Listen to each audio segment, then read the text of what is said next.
Hello friends, how are you? So this is again CM Chandra Dwija और आपके साथ एक नया कॉन्सेप्ट लेके आया हूँ।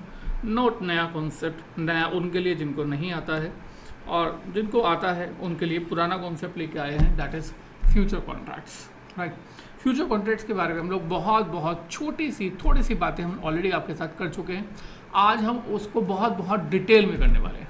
बहुत डिटेल में मीन्स मेरा मानना है अगर आप इस वीडियो को पूरा देखेंगे तो फ्यूचर कॉन्ट्रैक्ट्स आपको समझ में आने लगेगा, अगर आज तक नहीं समझ में आया तो। ठीक है, सो बहुत सिंपल लैंग्वेज में मैंने यहाँ पर लिखा है that contract between two persons. No doubt जो भी कॉन्ट्रैक्ट होते हैं वो दो पर्सन के बीच में होते हैं। Contract between the two person for purchase oblique sale of the specified asset. आपको याद है डेरिवेटिव कॉन्ट्रैक्ट हमेशा स्पेसिफाइड असेट्स के लिए ही होते हैं।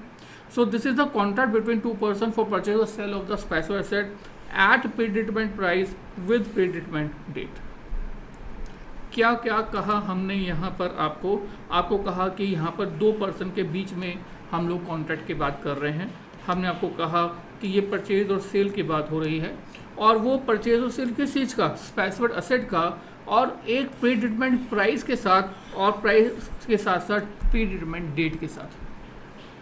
सिंपल सी बात को हम लोग आपके साथ यहाँ पर डिस्कस कर रहे हैं। क्या कि लेट अस से एक फ्लैट आज की डेट में एक फ्लैट ले लेते हैं। आज की डेट में लेट अस से 50 लाख रुपए का है। एक फ्लैट जो है 50 लाख, एक दुकान ले लेते हैं। एक दुकान जो है वो आज की डेट में 50 लाख का है।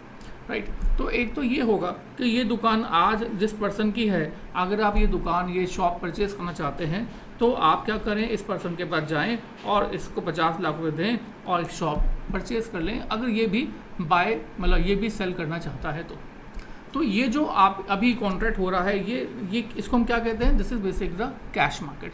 पैसा दिया, दुकान ली, पैसा दिया, सामान लिया, ये कौन सी मार्केट हो गई, this is cash market. But आपने ये नहीं किया। आप चाहते तो हैं शॉप लेना, बट आप आज नहीं चाहते हैं। आप ये चाहते हैं कि ये शॉप 6 महीने के बाद, आफ्टर 6 मंथ्स आप परचेज़ करें। आप ये शॉप आज परचेज़ नहीं करना चाहते हैं, बट ये चाहते हैं कि ये शॉप आप 6 महीने के बाद परचेज़ करें। ठीक है, और ये पर्सन भी इसको 6 महीने के बाद पे सेल करने में इंटरेस्टेड है। सो फर्स्ट क्वेश्चन इज़, एक तो ये टाइम फिक्स कर दिया है ना, हमने आपको कहा कि टाइम फिक्स कर दिया, यानी कि डिटरमाइंड टाइम जो है वो ऑलरेडी फिक्स हो गया 6 months, after 6 months. And specified asset जो यहाँ पर है वो क्या है, शॉप। तो यहाँ पर जो स्पेसिफाइड असेट की बात की जा रही है ये शॉप की बात की जा रही है। ठीक है, अब नेक्स्ट क्वेश्चन इज़ कि क्या जो कैश मार्केट का प्राइस है वही 6 महीने के बाद का भी प्राइस होगा? यस और नो? Answer is no. ये जो कैश मार्केट का प्राइस है कि अगर शॉप आज 450 लाख रुपीज़ की है तो क्या ये शॉप 6 महीने के बाद भी 50 लाख रुपीज़ की होगी? क्या ये पर्सन अगर आज 50 लाख रुपीज़ में ये शॉप सेल करना चाहता है तो क्या ये आफ्टर 6 मंथ्स के प्राइस पर को भी 50 लाख का ही कंसिडर करेगा? Answer is no. It will be determined again demand and supply. It will be determined again between the demand and supply. Means ये क्या चाहता है और ये क्या चाहता है। अब इन दोनों ने एक म्यूचुअली एग्री प्राइस ले लिया और ये म्यूचुअली एग्री प्राइस हो गया लेट अस से 51 लाख। अब इस प्राइस को जो ये 51 लाख रुपीज़ का डिसाइड हुआ है, इसको हम लोग कैश मार्केट का प्राइस तो नहीं कह सकते। क्या बोलेंगे? This is the future price of this specified asset, future price of the shop. ठीक है, अब ये दो पार्टी देखो, ये अब जो कॉन्ट्रैक्ट हो रहा है ये पहले से बिल्कुल डिफरेंट है। यहाँ पर भी दो पार्टीज इन्वॉल्व हैं, यहाँ पर भी बाय और सेल हो रहा है, यहाँ पर भी स्पेसिफाइड असेट इन्वॉल्व है, यहाँ पर भी प्राइस भी इन्वॉल्व है। बट ये प्राइस जो है वो बिल्कुल भी नहीं है जो कि कैश मार्केट का प्राइस है। कैश मार्केट के प्राइस से थोड़ा सा डिफरेंट है। ठीक है, but my next question is कि अगर ये 50 लाख का प्राइस ना होकर इस शॉप का प्राइस 30 लाख होता तो भी क्या ये फ्यूचर कॉन्ट्रैक्ट जो है वो 51 लाख में एग्जीक्यूट किया जा रहा होता? आंसर इज नो, है ना। हमने यहाँ पर 6 महीने के बाद के लिए 51 लाख इसलिए रखा क्योंकि कैश मार्केट का प्राइस 50 लाख का था। राइट। तो 50 लाख से मिलता जुलता प्राइस जो है वो इन दोनों के बीच में म्यूचुअली एग्रीड हुआ, that is demand and supply. तो डिमांड एंड सप्लाई के बेसिस पर 51 लाख आया। बट अगर कैश मार्केट का प्राइस 30 लाख है और 6 महीने के बाद का प्राइस 51 लाख नहीं, सो ये भी जो है 31 लाख हो सकता है, 29 लाख हो सकता है, 28 लाख हो सकता है, बट जो भी होगा वो इसके आसपास का होगा, राइट। सो हेयर मैं आपको क्या कहना चाहता हूँ कि ये जो प्राइस है ये लेट अस से 31 लाख है, तो ये जो भी प्राइस है, ये प्राइस है तो कैश मार्केट के प्राइस से डिफरेंट, बट ये प्राइस कैश मार्केट के प्राइस पर डिपेंडेंट भी है। ये प्राइस कैश मार्केट के प्राइस से डिफरेंट तो है, बट डिपेंडेंट भी किससे है? कैश मार्केट के प्राइस से, कैश मार्केट के प्राइस से, राइट। सो वट चलो छोड़ो, हमने कहा हमारी सारी चीज़ें डिटरमाइन हो गई हैं, सारी चीज़ें डिटरमाइन हो गई हैं। They are 2 person, they are purchase और sale, specified set is the flat, predetermined price भी हो गया है, प्री डिटरमाइंड डेट भी हो गई है। अब on the date of after 6 month, 6 महीने के बाद क्या होगा? 6 महीने के बाद क्या होगा? 6 महीने के बाद अगर ये जो दो पार्टीज जिन्होंने म्यूचुअली एग्रीड किया था, let us say these are the 2 parties A and B, तो ए एंड बी 6 महीने के बाद आपस में एक दूसरे से मिलेंगे और ए के पास अगर शॉप थी तो ये शॉप बी को दे देगा और बी जो है वो 51 लाख या 31 लाख जो भी म्यूचुअली एग्रीड प्राइस था वो मिस्टर ए को ट्रांसफर कर देंगे और इस तरह से ये ट्रांजेक्शन एग्जीक्यूट कर दी जाएगी। Are you getting this? Are you getting this? But situation में, कहानी में थोड़ा ट्विस्ट लेके आते हैं। ट्विस्ट ये है, मान लो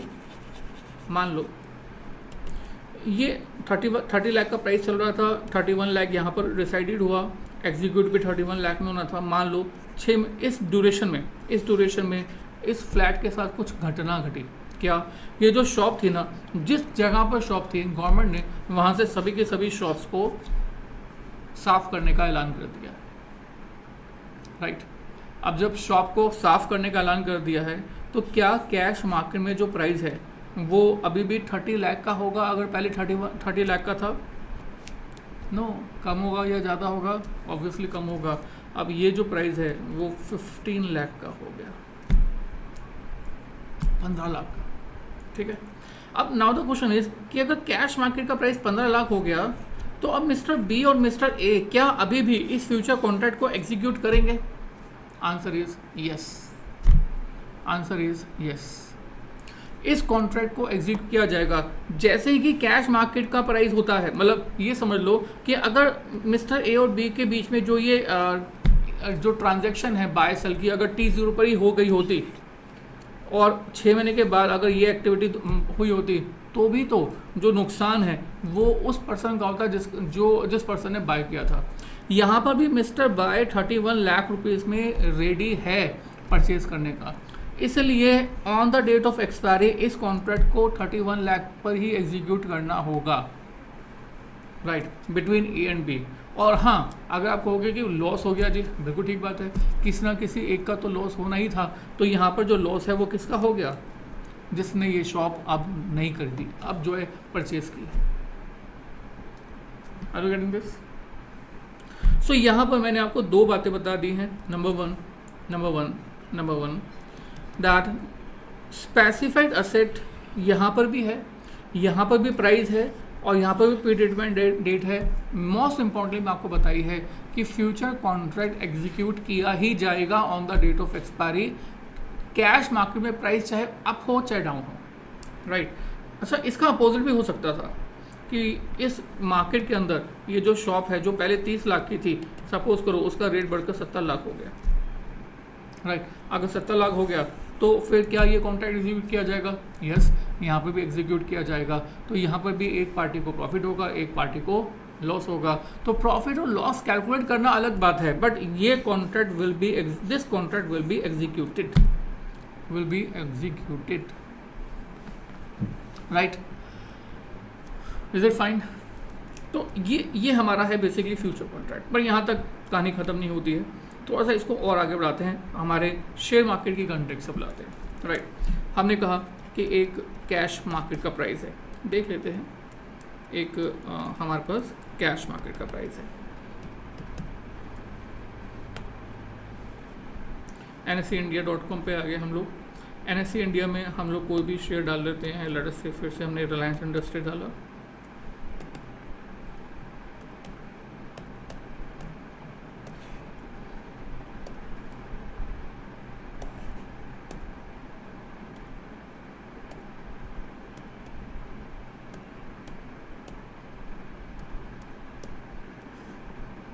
हमने रिलायंस इंडस्ट्री डाल दिया। अब जैसे ही रिलायंस इंडस्ट्री डाल दिया तो आपके पास देखो यहाँ पर आ रहा है डैट इक्विटी सेगमेंट मतलब cash market price, Reliance industries, ठीक है।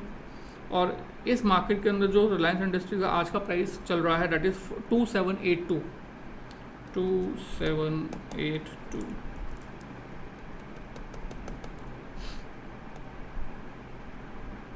तो मैंने यहाँ पर लिख दिया रिलायंस इंडस्ट्रीज़, और रिलायंस इंडस्ट्री का प्राइस चल रहा है डैट इज़ 27882, ठीक है।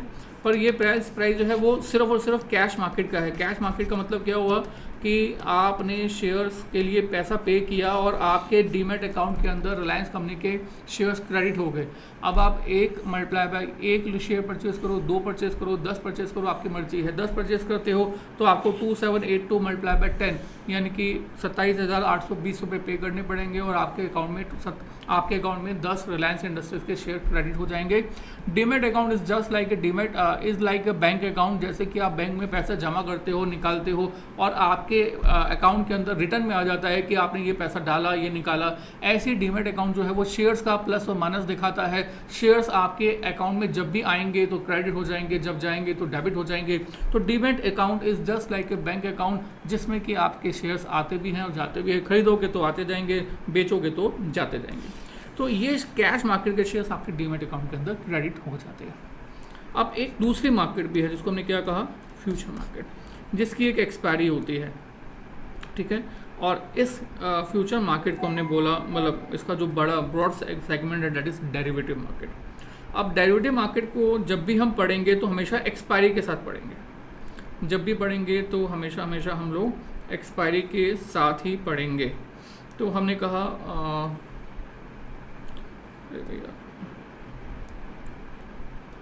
कहा स्टॉक फ्यूचर, हम लोग ये देख रहे हैं, जो क्या देख रहे हैं, स्टॉक फ्यूचर। और देखो आपके पास ये 3 स्टॉक फ्यूचर आ गए। कौन सा स्टॉक फ्यूचर है ये? नो डाउट रिलायंस इंडस्ट्रीज के लिए हम बात करें तो रिलायंस का ही स्टॉक फ्यूचर होगा। तो आपके पास स्टॉक फ्यूचर में 3 आ गए हैं। तो generally rule is that stock future जो है वो 3 एक्सपायरी के लिए आपके पास ट्रेड होते हैं। मीन्स आप चाहे तो आने वाले last Thursday of the month के लिए ट्रेड करो, या उससे अगले महीने के last Thursday of the month के लिए, या उसके अगले के लिए। तो स्टॉक के लिए last Thursday of the month होता है, इंडेक्स के लिए last Thursday of the week होता है। हम लोग कॉन्सेप्ट पे आते हैं, हम फ्यूचर कॉन्ट्रैक्ट पढ़ रहे हैं। तो हम पहले एक किसी को पकड़ रहे हैं, हमने कहा हम यहाँ पर आ गए और हमने कहा ये है 28 अप्रैल 2022 का कॉन्ट्रैक्ट, जिसका ओपन प्राइस इतना है, हाई प्राइस इतना है, लो प्राइस इतना है, क्लोज प्राइस इतना है, ठीक है। तो जब हम आफ्टर द मार्केट बात करते हैं तो क्लोज प्राइस लेते हैं। तो क्लोज प्राइस इज बेसिकली 2781.50, 28 अप्रैल का जो प्राइस है वो है 2781.50। तो देखो कैश मार्केट का प्राइस 2782.50 था, यहाँ पर आ रहा है 2781.50, ठीक है। तो ऑलमोस्ट किससे मिलता जुलता है? कैश मार्केट से, बट डिफरेंट है, डिपेंडेंट है कैश मार्केट पर डिफरेंट है, ठीक है। और एक और देख लेते हैं, एक और पकड़ लेते हैं हमारे पास ये प्राइस,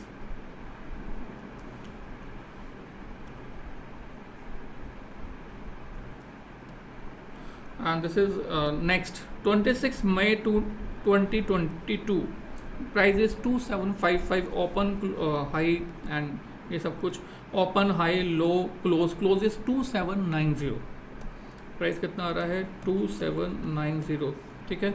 ये है मई के लिए, और मई कौन सा है? This is 26 May, this is 26 मई।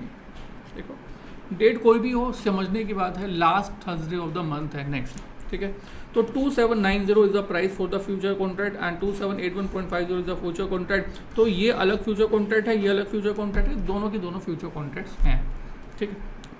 अब देख लो आप प्राइस जो है वो डिफरेंट कर रहा है।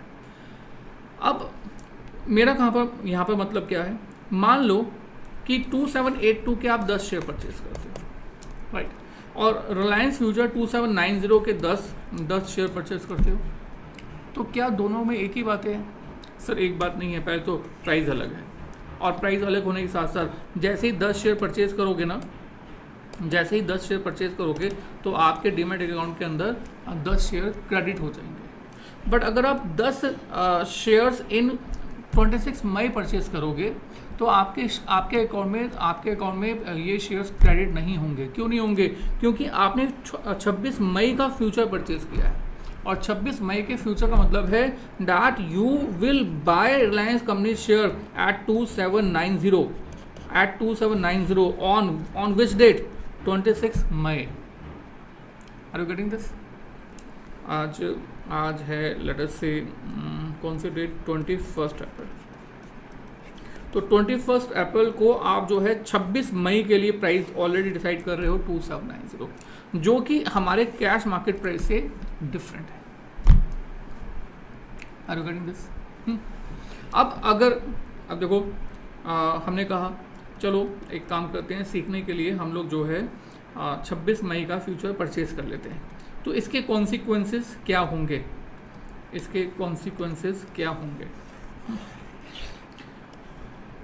अच्छा, ये जो 10 शेयर मैंने लिखा है ना बच्चे, ये 10 शेयर जो है वो समझाने के लिए हैं।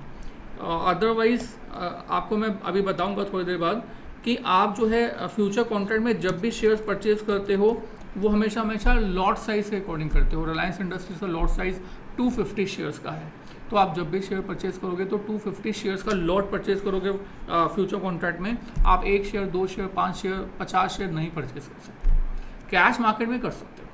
ठीक है, माई नेक्स्ट क्वेश्चन इज कि सपोज करो आपने यहाँ पर बाय किया 10 शेयर, और आपने यहाँ पर रिलायंस इंडस्ट्रीज का फ्यूचर बाय किया 2790 पर। इसको छोड़ देते हैं, राइट, एक ही को पकड़ के चलते हैं। अब क्या होगा? अब मैंने कहा 22 अप्रैल जब आएगी तो क्या होगा? जब 22 अप्रैल आएगी तो हो सकता है 2782 का प्राइस जो है वो 2790 हो जाए। जब ये 2792 हो जाएगा, कैसे हो जाएगा? On the basis of the demand and supply. Demand and supply जो है वो प्राइस को चेंज कर देता है कैश मार्केट में। अब demand and supply future market में भी होता है, demand and supply future market के प्राइस को भी चेंज कर देता है। तो ये 2790 यहाँ पर जो है वो 279598 हो जाएगा। ठीक है, ऐसे ही अगला दिन हमने कहा 23 अप्रैल आ गया। अब जब 23 अप्रैल आ गया तो ये हो सकता है कम हो जाए, सपोज करो 2690 हो जाए, तो ये जो प्राइस होगा ये भी कम हो जाएगा। लेट अस से ये हो जाएगा 2720 on the basis of demand and supply, right. अब मैं कहता हूँ कि ऐसे चलता जाएगा। जब लास्ट डेट आ जाएगी, लास्ट डेट मतलब 26 मई। अब 26 मई जब आ जाएगी तो सपोज करो यहाँ पर प्राइस आ जाता है 2800 का। कैश मार्केट का प्राइस कितना है? 2800। ठीक है, तो इस केस में हमारे फ्यूचर कॉन्ट्रैक्ट का 26 मई का जो प्राइस होगा वो भी 2800 का ही होगा। ऐसा क्यों? क्योंकि हम इन डिफरेंट डेट्स पे बात कर रहे थे बेसिकली 26 मई वाले प्राइस की। अब जब 26 मई का प्राइस 2800 आ ही गया है तो अब और ज़्यादा फ्यूचर थोड़ी बचा है, अब तो 2800 का प्राइस जो है वो फाइनल है। तो फ्यूचर कॉन्ट्रैक्ट का price on the date of expiry cash market के प्राइस के बराबर हमेशा होता है। Are you getting this? अब नेक्स्ट क्वेश्चन इज कि चलो ये तो ठीक है, मान गए कि प्राइस सेम होता है। क्यों सेम होता है? क्योंकि जब जिस डेट की हम बात कर रहे हैं फ्यूचर कॉन्ट्रैक्ट में, मैंने कहा सी मैं जो है इस पेन का आज का फ्यूचर परचेस कर रहा हूँ। अब आज का कैश मार्केट में प्राइस है 1000 का, तो आज की डेट में आज का फ्यूचर कॉन्ट्रैक्ट कितना होगा? वो भी 1000 का होगा अगर आज की एक्सपायरी होगी, क्योंकि आज की डेट में कैश मार्केट में अगर जो प्राइस है तो उसका फ्यूचर आज का जो है आज ही है। Are you getting this? So कोई भी चीज़, मैंने कहा ये कैलकुलेटर मैंने जो है वो 10 दिन के बाद का रेट लिया है 500 रुपये का। 10 दिन बाद मुझे 500 का मिल जाएगा। ठीक है, अब मैंने कहा अब जब 10 दिन हो गए हैं, जब 10 दिन आगे हो गए हैं तो कैश मार्केट में प्राइस है 510 का। तो इसका प्राइस फ्यूचर मार्केट में कितना होगा? वो भी 510 होगा, क्योंकि अब फ्यूचर जो है वो अब आगे नहीं है, वो सेम डेट को आ गया है। Are you getting this? इसको हम एक एक बड़े सिली एग्जांपल से समझाते हैं, ये अच्छा एग्जांपल नहीं है।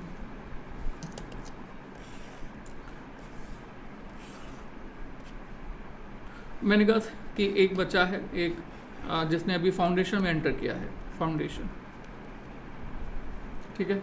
अब फाउंडेशन में एंटर किया है, उसकी शादी पक्की हो गई, उसकी शादी पक्की हो गई। अब शादी जब पक्की हो गई तो अब मैंने कहा इसमें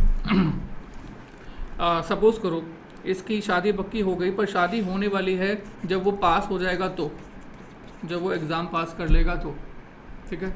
और एग्ज़ाम कब होने वाला है? 3 साल के बाद, 3 साल के बाद। तो अब फाउंडेशन में बच्चे ने एंटर किया है, इसकी वेल वर्थ अगर हम लगाएंगे तो आज के डेट में है लेटर से 15 लाख रुपए का। तो जब वो पास हो जाएगा तो ये वर्थ हो जाएगा लेटर से 50 लाख का, ठीक है। और ये तो हो गया कैश मार्केट का प्राइस।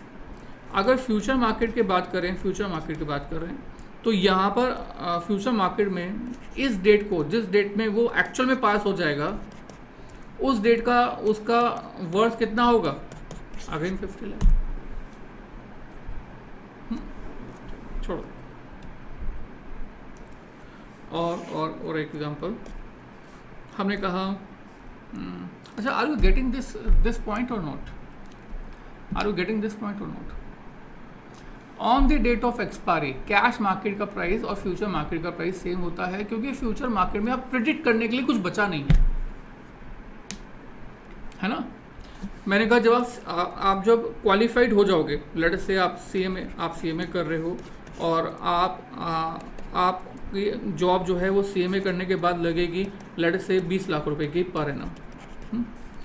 जब आप एक्चुअल में, ये मैंने कहा अभी आप आज प्रेडिक्ट कर रहे हो कि आपको 3 साल के बाद जो जॉब लगेगी वो कितने की लगेगी? 20 लाख रुपए की, 20 लाख रुपए की लगेगी, ठीक है। और आज की डेट में आपकी जॉब है 5 लाख रुपए की, बट फ्यूचर में कितने की लगेगी 3 साल बाद? 20 लाख रुपए की, राइट। जब एक्चुअल में 3 साल खत्म हो जाएंगे, जब एक्चुअल में जॉब लगेगी लेट से 15 लाख की लगी, तो जो 20 लाख की वर्थ थी वो एक्चुअल में अब फ्यूचर में अब कितनी रह गई? 15 lakh. Are you getting this? Because जो फ्यूचर हम पहले प्रेडिक्ट कर रहे थे अब वो तो कैश के बराबर ही है। Yes or no? चलिए, तो इस चीज को हमने आपको बताया कि on the date of expiry,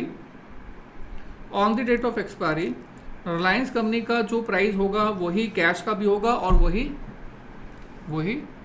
future का भी होगा, ठीक है। अब देखो, अब कॉन्ट्रैक्ट होता कैसे है? अब कॉन्ट्रैक्ट ऐसे होता है कि सपोज करो आपने 2790 में बाय किया, 2790 में बाय किया, और यहाँ पर आपने कैश मार्केट में कितने में बाय किया? 2782 में। अब on the date of expiry 26 May को सपोज करो प्राइस है 2800।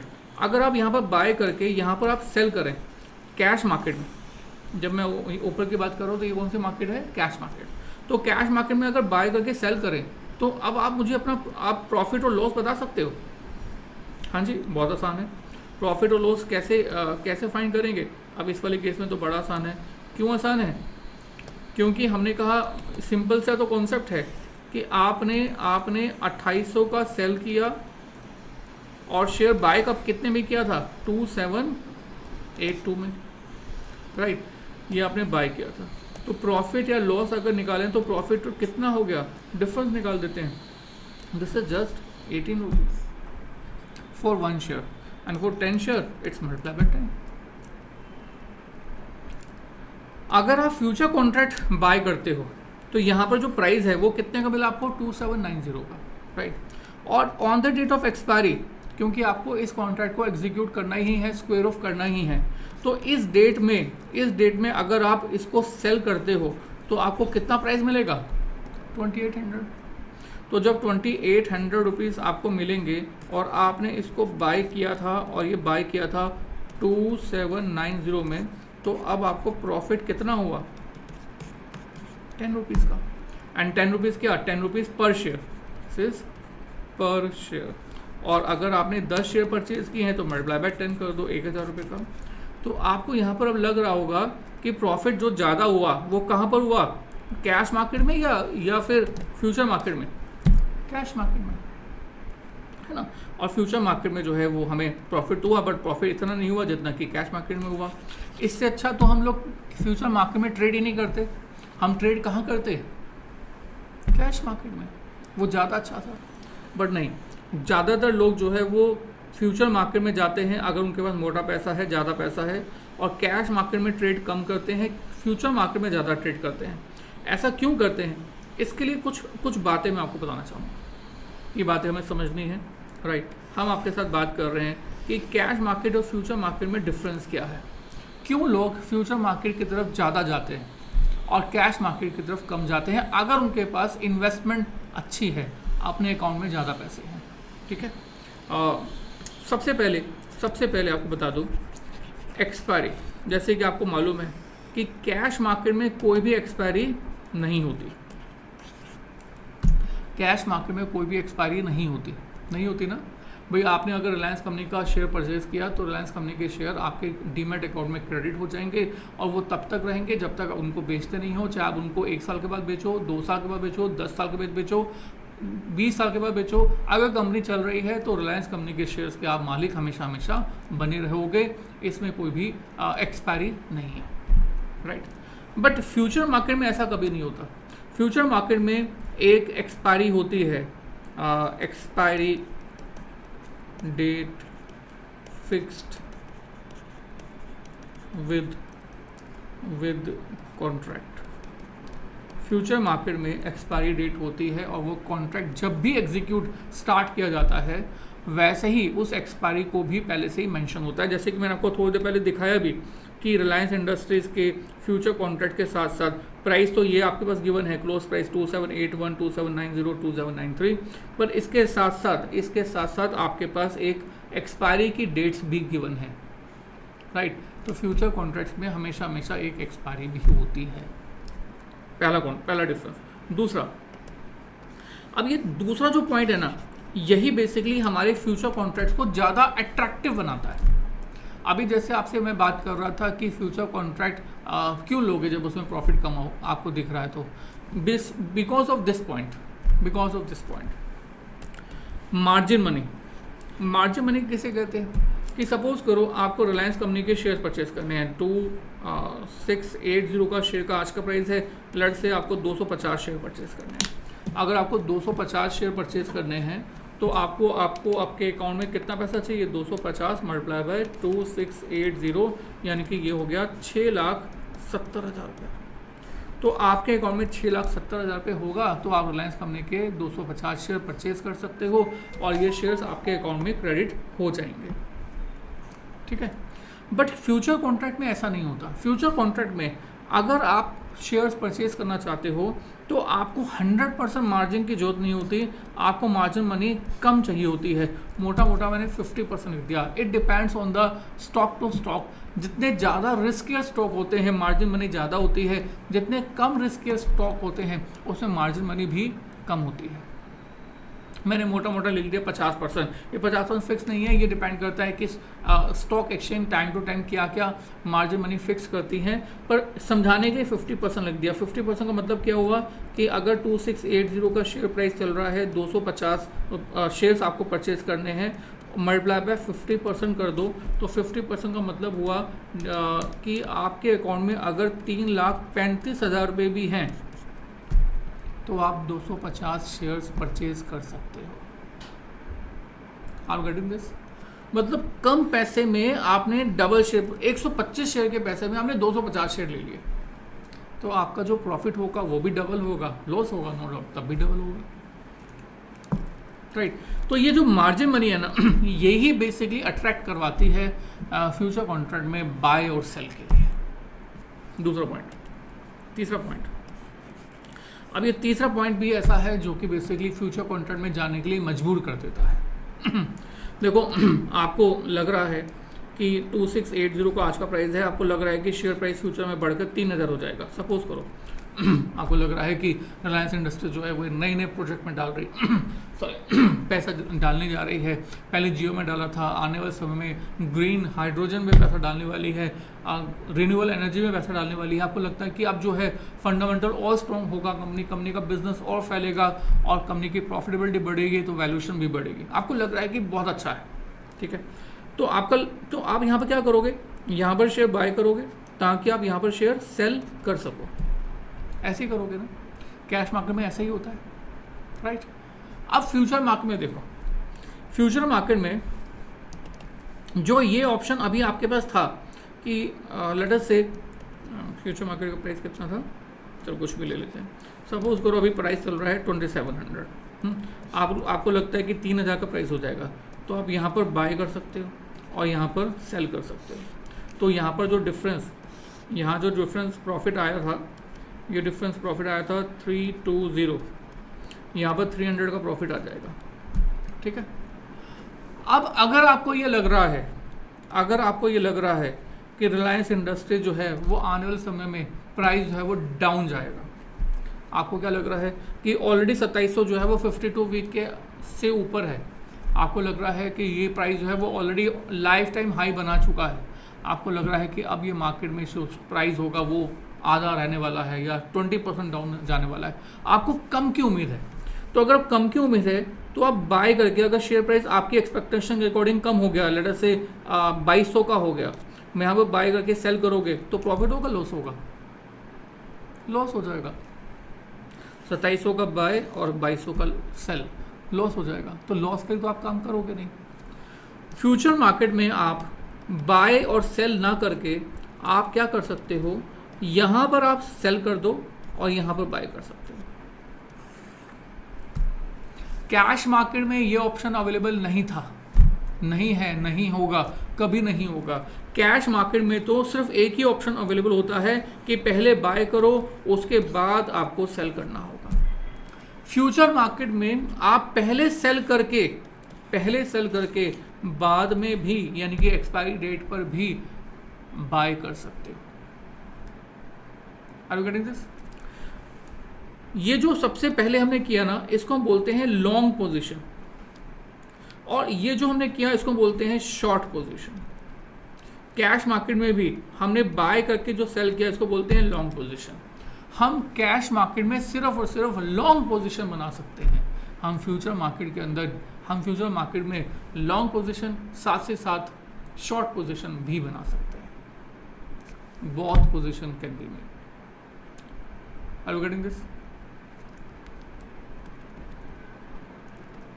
राइट। सो ये जो 2 पॉइंट है ना, ये 2 पॉइंट, मार्जिन मनी, पैसा कम लगता है बाय करने के लिए, शॉर्ट करने के लिए, और दूसरा शॉर्ट एंड लॉन्ग, आप फ्यूचर मार्केट में सेल करके भी बाय कर सकते हो। ये 2 पॉइंट आपको फ्यूचर बाय और सेल करने पे मजबूर करते हैं, ठीक है। और आगे बढ़ते हैं। लॉट साइज, जैसे कि मैंने आपको कहा कि कैश मार्केट में तो कोई शेयर्स का लॉट साइज नहीं होता, नो लॉट साइज। यहाँ पर तो आप हमेशा मल्टीपल ऑफ वन शेयर के मल्टीपल में ही बाय सेल करते हो। अच्छा, यहाँ पर सेल करने के, अच्छा एक क्वेश्चन आपका ये आया है मेरे पास कि सर यहाँ पर जब सेल करेंगे तो सेल करने के लिए आपके पास कुछ होना तो चाहिए तभी तो सेल करोगे, है ना? बिल्कुल जायज़ क्वेश्चन है, ठीक है। बट मज़े की बात सुनो, यहाँ पर आपके पास कुछ नहीं है सेल करने के लिए, तब भी आप सेल की पोजीशन बना सकते हो, और इस पोजीशन को यहाँ पर बाय करके स्क्वायर ऑफ करना पड़ता है, राइट। आपको नहीं समझ में आया? बिल्कुल सर समझाते हैं, यही कोशिश कर रहे हैं हम लोग आपके साथ।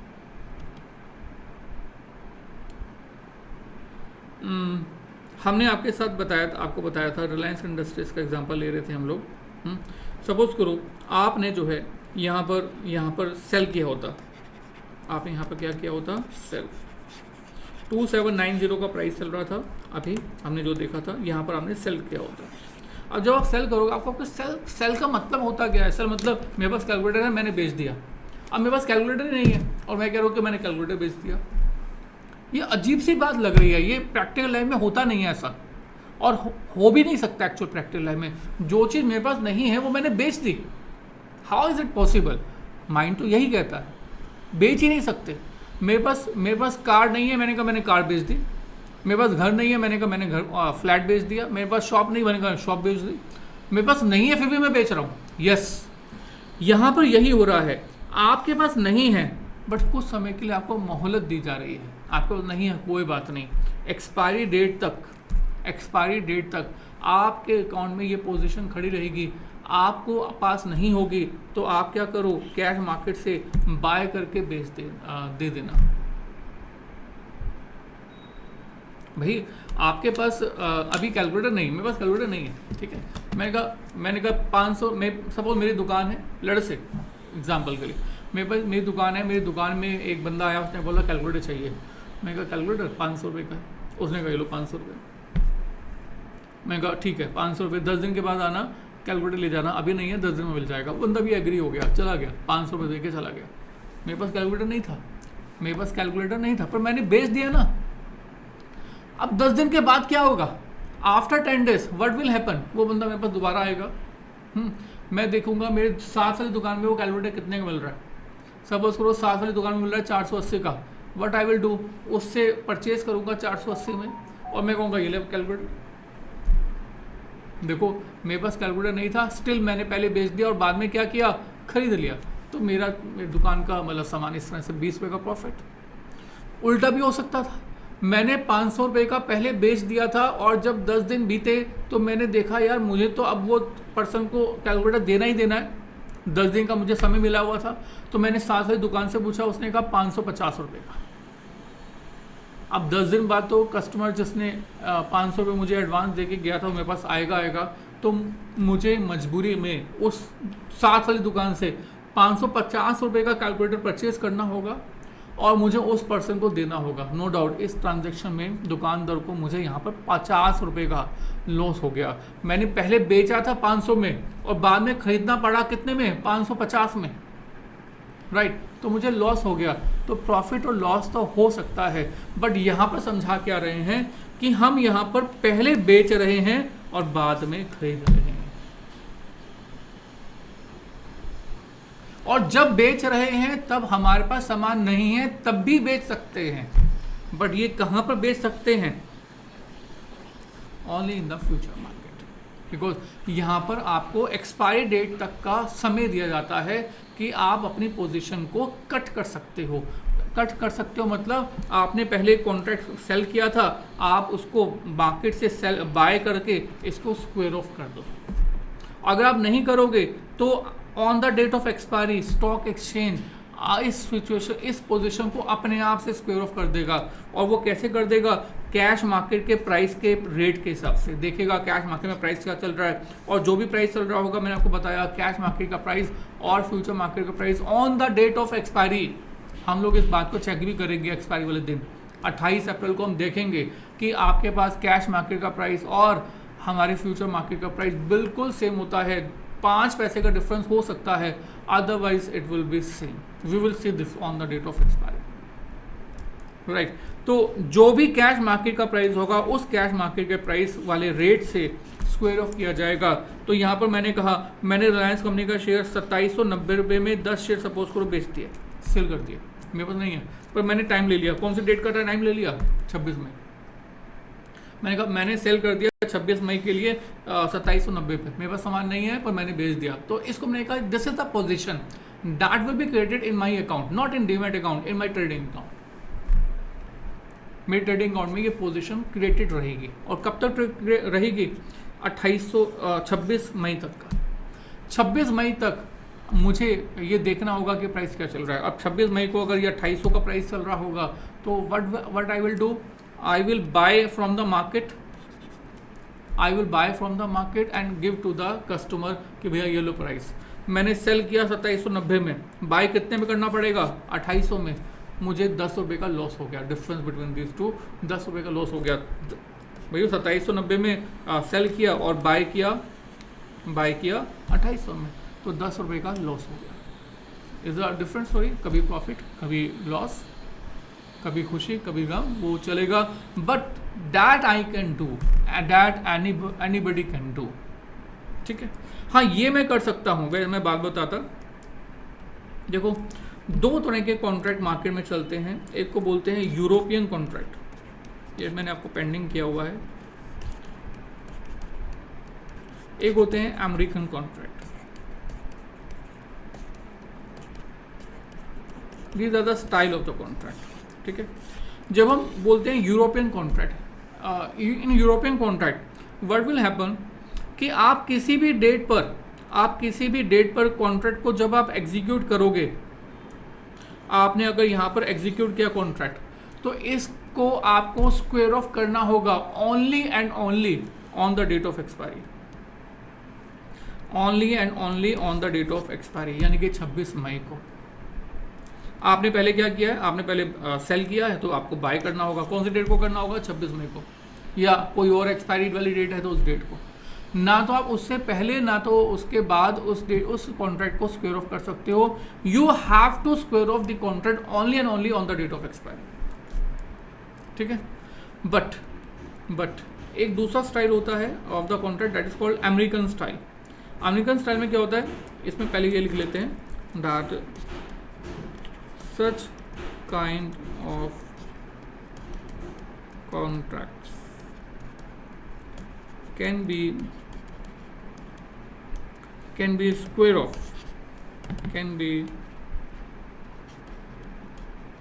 square of only and only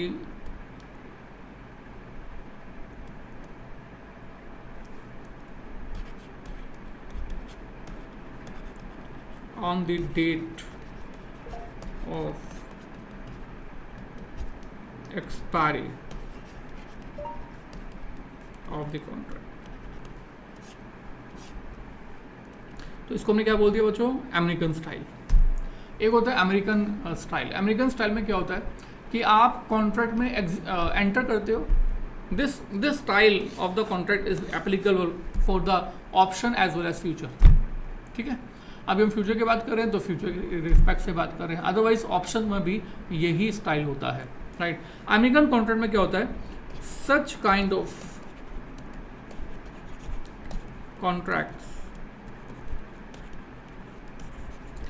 can be squared of any time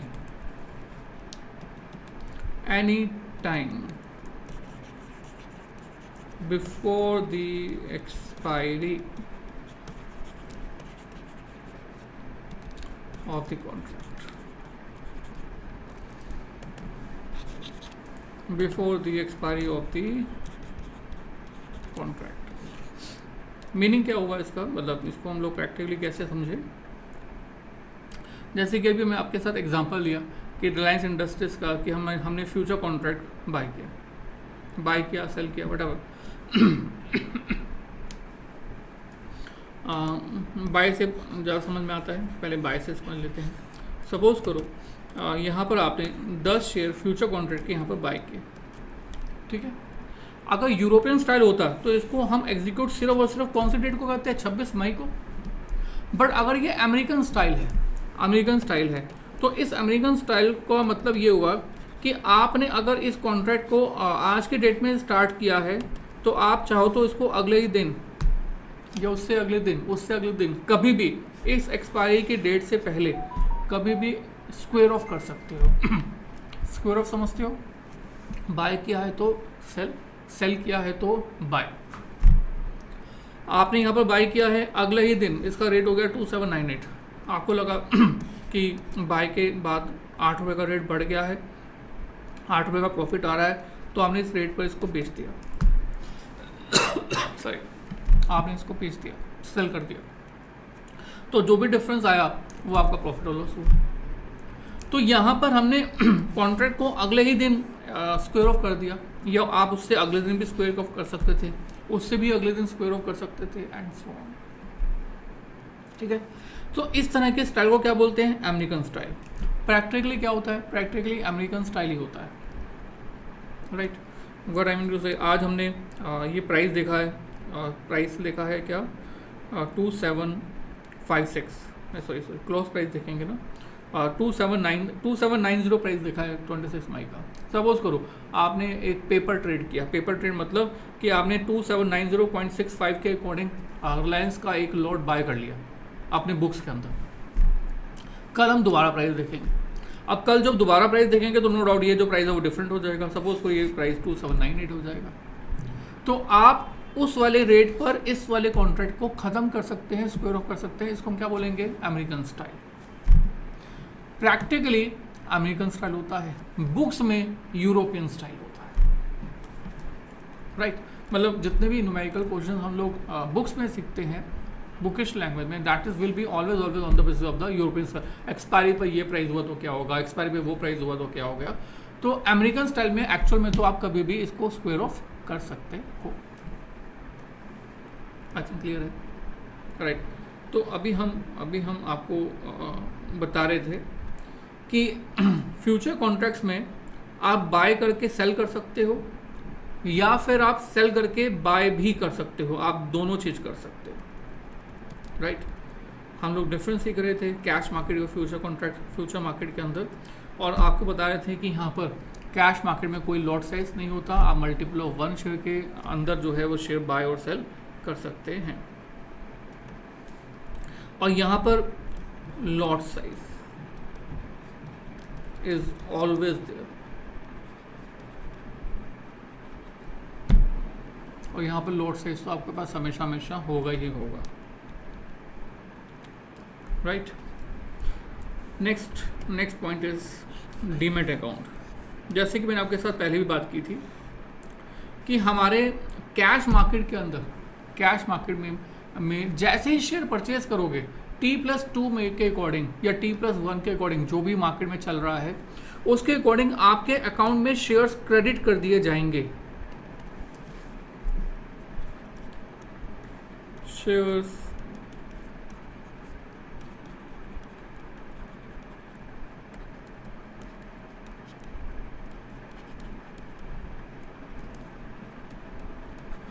जब भी आप शेयर परचेज करोगे तो आपके अकाउंट के अंदर शेयर्स जो है वो क्रेडिट कर दिए जाएंगे। जब आप फ्यूचर कॉन्ट्रैक्ट में एंटर करते हो तो आपके अकाउंट के अंदर शेयर्स क्रेडिट नहीं होते हैं, डीमैट अकाउंट में कोई एक्टिविटी होती ही नहीं है। यहाँ पर सिर्फ 1 position will be shown in trading account. आपके ट्रेडिंग अकाउंट में जो है एक पोजीशन बनी होगी, उस पोजीशन को आपको स्क्वायर ऑफ करना होगा। और अगर आप एक्सपायरी से पहले अपने आप से स्क्वायर ऑफ नहीं करोगे तो आपका जो एक्सचेंज है वो अपने आप ही इस पोजीशन को स्क्वायर ऑफ कर देगा। Are you getting this? You have to square off the position. If you are not doing this, exchange will do it himself. Right.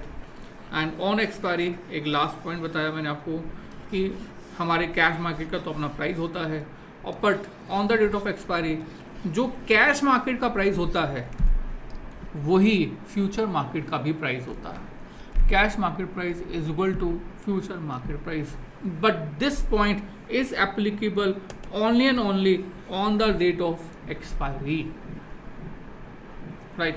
So this is the basically difference between cash market and future market. और मैंने आपको 2 point main बताया जिस reason से, जिस कारण से basically लोग जो है वो फ्यूचर मार्केट में एंटर करते हैं, जाते हैं, ज़्यादा रिस्क लेते हैं।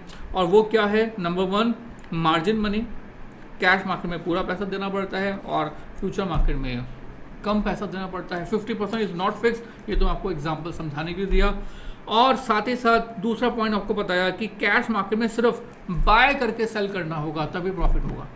फ्यूचर मार्केट में आप सेल करके भी प्रॉफिट कमा सकते हो, मतलब इसको हम बोलते हैं short position. Are you getting this?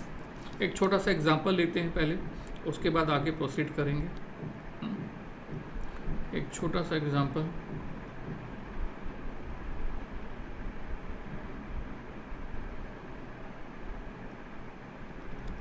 example we have not this, sorry.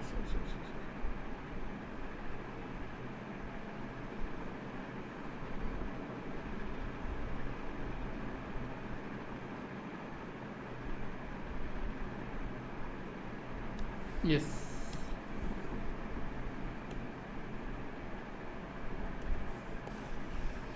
If we buy Reliance Industries at 26,600 today, suppose करो कि हमारे पास रिलायंस इंडस्ट्रीज का जो प्राइस है वो कितना चल रहा है, 2600 रुपये का, ठीक है।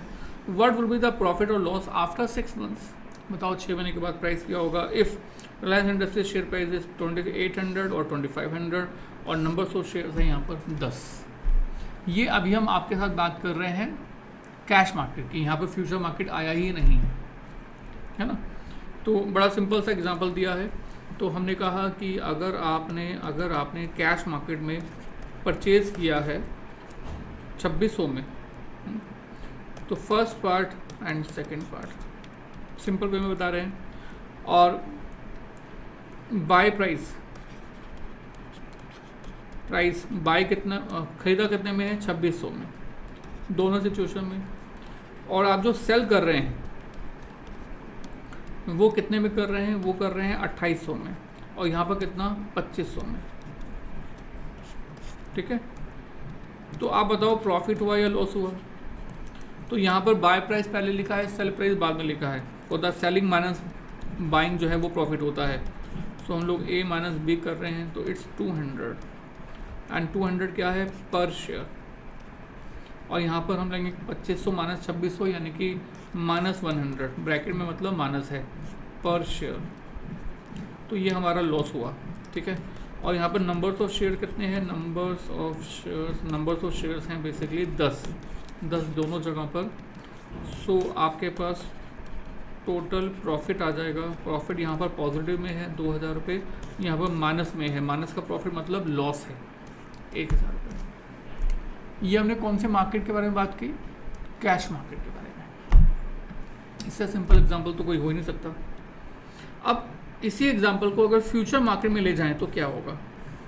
If we buy Reliance Industries at ₹2600 and मैंने यहाँ पर लिख दिया if we buy Reliance Industries future price at ₹2600 today, हमने 2600 रुपये का फ्यूचर प्राइस जो है वो बाय किया है। पहले कैश कर रहे थे, अब फ्यूचर वाला प्राइस लिया है। What we will get profit और लॉस आफ्टर 6 मंथ, बताओ आप 6 महीने के बाद क्या होगा। If Reliance industry price is 2800 और 2500, राइट। नंबर्स ऑफ शेयर्स 10 नहीं हो सकते, क्यों नहीं हो सकते, क्योंकि फ्यूचर में जब भी ट्रेड होता है तो वो लॉट साइज़ के हिसाब से होता है, और रिलायंस इंडस्ट्रीज़ का जो लॉट साइज़ है वो कितने शेयर्स का है, 250 शेयर का।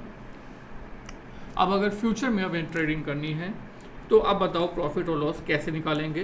तो फाइंड द प्रॉफिट और loss. I think question is clear, ठीक है।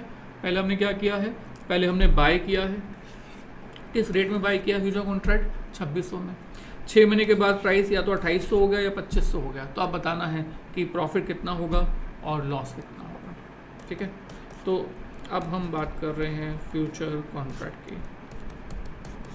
सबसे पहले हमने किया है bye Reliance future,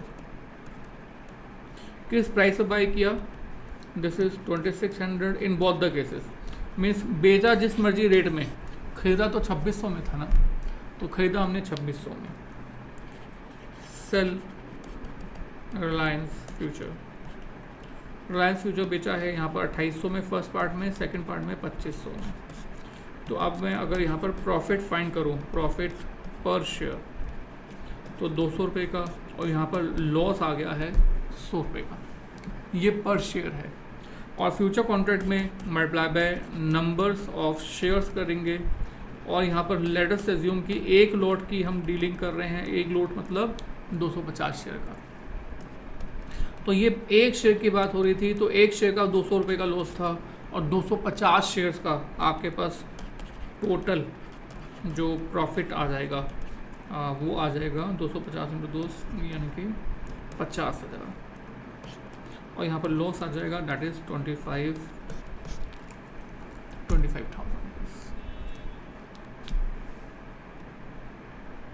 right. So this is the example number 2। यहाँ पर हमने रिलायंस फ्यूचर पहले बाय किया फिर सेल किया, पहले बाय किया फिर सेल किया। फर्स्ट एग्जाम्पल में कैश मार्केट के बारे में बात की, अब यहाँ पर हमने फ्यूचर मार्केट के बारे में बात की। अब एक और एग्जांपल देख रहे हैं, एक और एग्जांपल, ऑलमोस्ट ऐसा ही एग्जांपल है, जानबूझ के ऐसा बनाया गया है। If we short Reliance Industries future, पहले हम बाय कर रहे थे, अब हम पहले शॉर्ट कर रहे हैं। शॉर्ट मतलब सेल करना, शॉर्ट मतलब सेल करना। एट ₹2600 टुडे, 2600 में हमने बेचा। What we will get profit or loss after 6 months if Reliance Industries share price is ₹2800 और 2500 एंड नंबर्स ऑफ शेयर 10 तो हो ही नहीं सकते, क्योंकि फिर से हम फ्यूचर कॉन्ट्रैक्ट के बारे में बात कर रहे हैं। तो यहाँ पर भी नंबर्स ऑफ शेयर्स, या ऐसे लिख दो 1 लॉट, एक जो लॉट है लेट से 250 शेयर्स का है। अब एग्जाम्पल नंबर 3 2 से डिफरेंट कैसे है? 2 में पहले बाय किया था फिर सेल कर रहे थे, अब हम पहले शॉर्ट कर रहे हैं। शॉर्ट मतलब पहले हम सेल कर रहे हैं, सेल रिलायंस फ्यूचर। अगर अभी भी आपके मन में यह आ रहा है कि सेल कैसे कर सकते हैं, हमारे पास तो शेयर्स है ही नहीं, ये एक्सपायरी वाले डेट वाला है, 6 महीने के बाद इसकी एक्सपायरी है, मतलब आपको 6 महीने का समय मिला हुआ है। आप 6 महीने के बाद कैश मार्केट से बाय करके जो है इस अपनी पोजीशन को ख़त्म कर सकते हैं।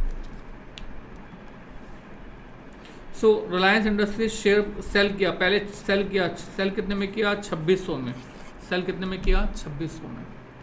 अब जब 6 महीने बीत गए तो प्राइस जो है वो 2800 या 2500 हो गया, मतलब अब हमें बाय करना, पहले सेल किया था तो अब हमें बाय करना पड़ेगा, पोजीशन तभी स्क्वायर ऑफ होगी। बाय रिलायंस फ्यूचर, और ये कितना प्राइस? 2800 और 2500। और प्रॉफिट जो निकलता है वो तो सेल माइनस बाय करके ही निकलता है ना। सेलिंग प्राइस 2600 का और बाय प्राइस 2800 का, तो यहाँ पर 200 रुपये का लॉस हो गया और यहाँ पर 100 रुपये का प्रॉफिट हो गया। सो दिस इज अगेन प्रॉफिट पर शेयर। प्रॉफिट पर शेयर जब माइनस में है तो वो लॉस शो कर रहा है, और multiply by numbers of shares in 1 lot. हम मान के चलते हैं कि हम 1 लॉट में काम कर रहे हैं, तो यानी कि 250 शेयर्स में काम कर रहे हैं। अगर हम 250 शेयर्स में काम कर रहे हैं तो यहाँ पर आपके पास टोटल प्रॉफिट आ जाएगा, और total profit is 50,000। That is not profit, it's loss, and this is profit, and the profit is 25,000। I think clear. Conclude करते हैं, क्या समझाने की कोशिश कर रहे हैं हम आपको?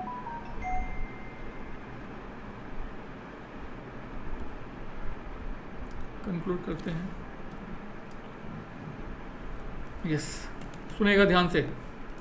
In future contracts you can make short position, you can make long position.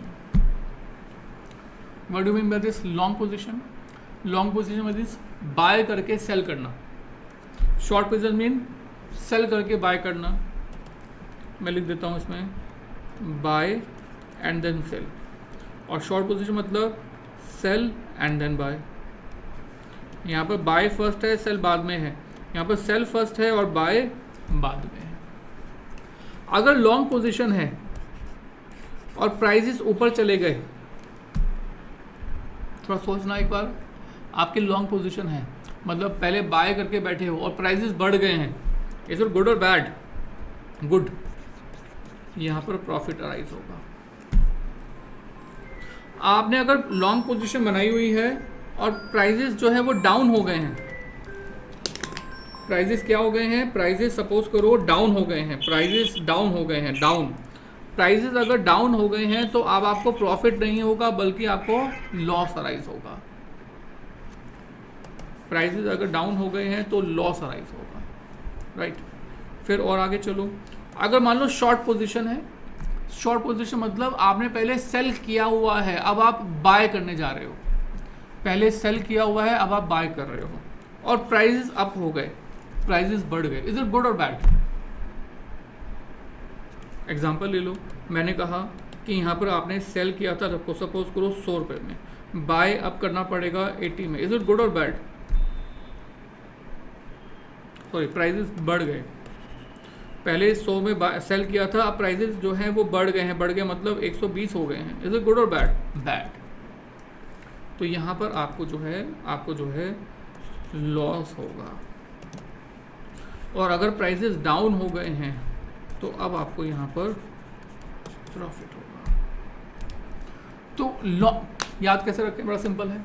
Long position में प्राइजेस का अप जाना बहुत अच्छा है और शॉर्ट पोजीशन में प्राइजेस का कम जाना बहुत अच्छा है। Means if you have a view that the price is going to rise, you will make a long position in the future contract. If you are of the view that prices are going to be down, price नीचे जाने वाला है, right? तो in this case you will make a short position. I think clear, right? So this is about the basic concept of the future contract. इसके बाद हम आपके साथ करने जा रहे हैं नेक्स्ट वीडियो में मार्क टू मार्जिन कॉन्ट्रैक्ट, यानी कि हम सीखेंगे कि हम कैसे अपने फ्यूचर कॉन्ट्रैक्ट्स में मार्जिन मनी यूज़ करते हैं और कैसे फ्यूचर कॉन्ट्रैक्ट में ब्रोकर जो है वो मार्जिन मनी को एडजस्ट करता है। We will see in the next video.